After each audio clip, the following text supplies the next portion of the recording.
How's it going, you guys? So today we're going to be doing the 3 things to remember to change when you are going through your Canon R8. This is brand new to me, and I'm just going through setting it up, and I've noticed a couple of things that I thought I'd share with you guys as well. So the first thing that you'll want to do is go from the photography mode on your Canon R8 to the video mode, so that way you get the right menus. And then also you're going to want to switch over to manual on the turn dial here.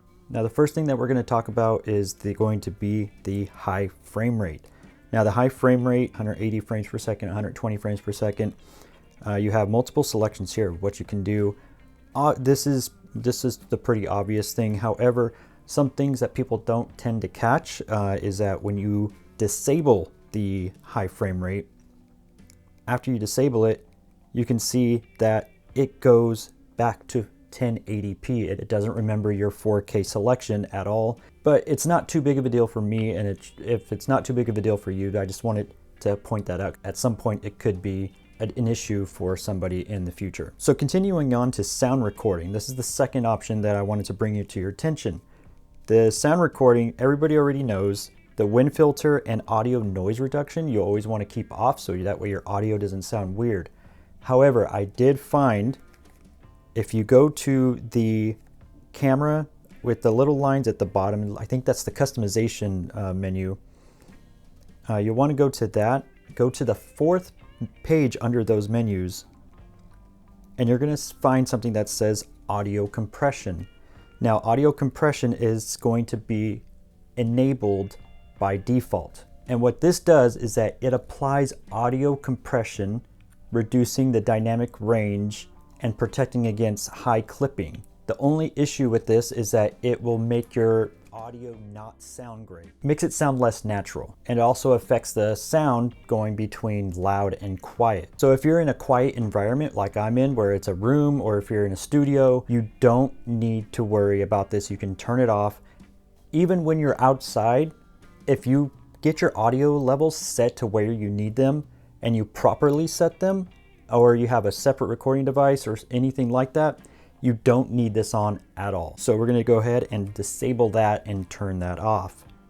The next thing that I wanted you guys to change is going to the wrench menu, pretty much like the settings of the settings. You're gonna go to the 3rd page of that menu, and you're going to find the screen and viewfinder display option. Now it can be annoying when you're shooting video and you have your hands a little bit kind of going all over the place, and then it brushes up against the viewfinder and the whole screen disappears on the LCD. There is a way to turn this off. If you select into the screen and viewfinder display, it will by default be set to auto 1.